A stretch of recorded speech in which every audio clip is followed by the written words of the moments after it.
Hi everyone, welcome back to another video from Crazy Gamer.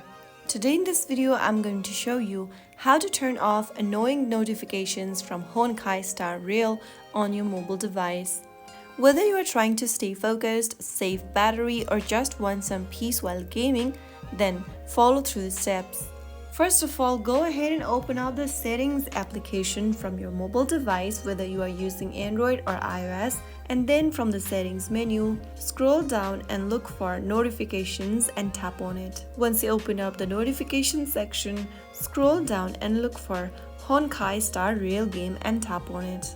To turn off notification setting, toggle off the button right next to allow notification or right next to one of the specific type of notification you want to disable if you're using Android, and then you have now silenced all notifications from Honkai Star Rail on your device.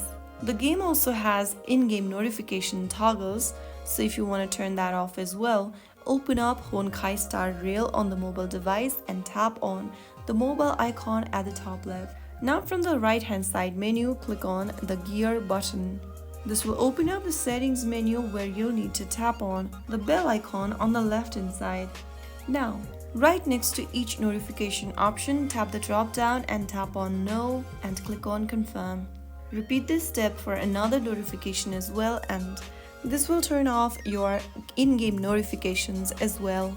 Now you have turned off those distracting Honkai Star Rail notifications so you can focus better and enjoy your game on your own terms. If you found the video helpful, don't forget to like, share and subscribe to the channel. I will be back again in the next video. Thank you for watching.